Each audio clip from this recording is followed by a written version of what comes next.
kamusta kung sino man ang nanggugulo sa kaayusan ng bayan natin.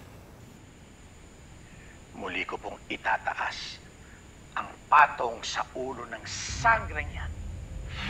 Handa po akong magbayad ng malaki sa sino mang makakahuli sa sangreng yan. At hindi lang yun. Wait! There's more. 1 taong exempted sa number game sa kung sino man ang makapagdadala sa akin ng sangreng yan. Marami pong salamat. Ako po, ang inyong gobernador, Emil Salvador. Isasalba ko kayong lahat. Magandang gabi po sa inyo.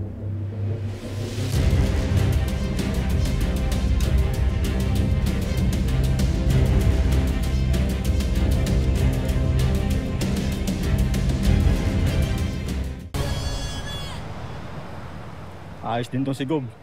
May pabuya na naman para sa makakahuli kay Sangre. Ito naman. Mga boss. Ano? Gusto ko makakausap si Gob. Martin! Bakit? Kilala mo ba si Sangre? Sabihin ko oo. Hoy, huwag mo akong gino-good time, ha? Kung bahala sa'yo, bibigyan kita ng pabuya. Basta pakausap mo sa akin si Gob. Para masabi ko lahat ng totoo. Ha? Mag-usap muna tayo. Babalikan ka namin. Martin! Pakiusap ko naman. Huwag mo na ituloy yung balak mo. Parang awa mo na. Ako to ang nakikiusap sa'yo.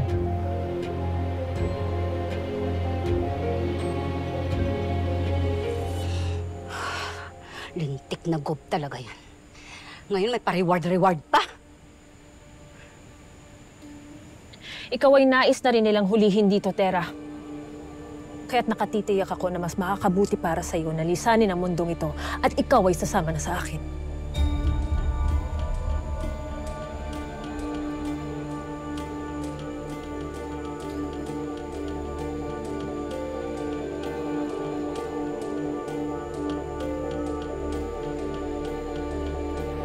Parang awa mo na, Martin.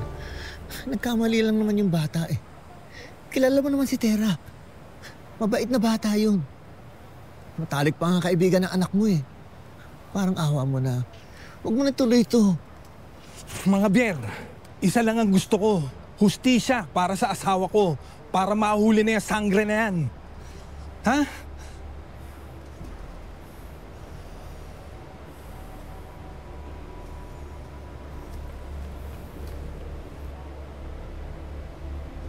Sandal sa pader.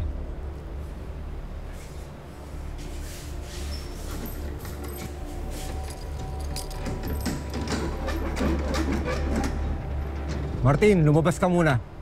Pinapatawag ka ni Gob. Martin! Pasasa mo.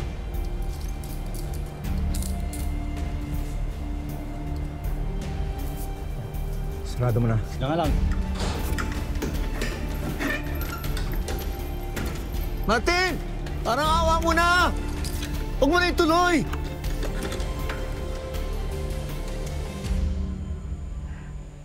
Sige. Payag na ako. Payag na ako. Kaysa mahuli ka pa nila rito. Pero sasama ako. Sasamahan kita. Hindi maaari. Hindi kakayanin ng katawan ng tao ang pagtawid sa lagusan. Malubhang karamdaman at kamalasan ang naghihintay para sa iyo. Wala na akong pakialam kung anong mangyari sa akin. Ang importante sa akin, alam kong ligtas ang anak ko. Napakatigas ng iyong ulo. Sabihin mo nga sa akin, kapag nahirapan kayo ni Tera sa paglalakbay, sino ang uunahin kong iligtas sa inyong dalawa? Mas nanaisin mo bang ikaw pa ang aking pagkaabalahan, imbis na siya na lamang?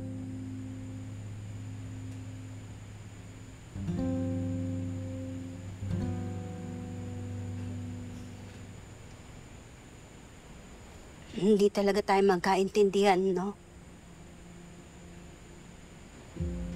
Magkaiba talaga tayo.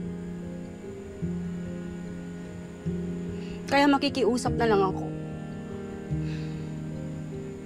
Alagaan mo mabuti ang anak ko. Bantayan mo yan kahit saan kayo makarating. Nay. Talaga po bang pumapayag na po kayo?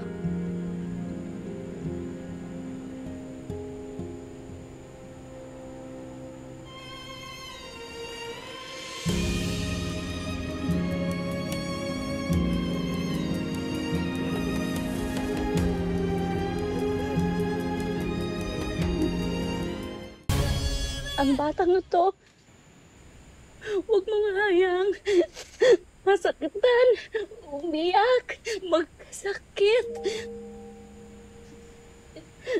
Ikaw pa naman, mainitin ang ulo mo. Pag nagwisit ka sa batang ito, huwag mong iiwanan. Huwag mong iiwanan. Ibalik mo sa akin dito. Kasi maghihintay ako.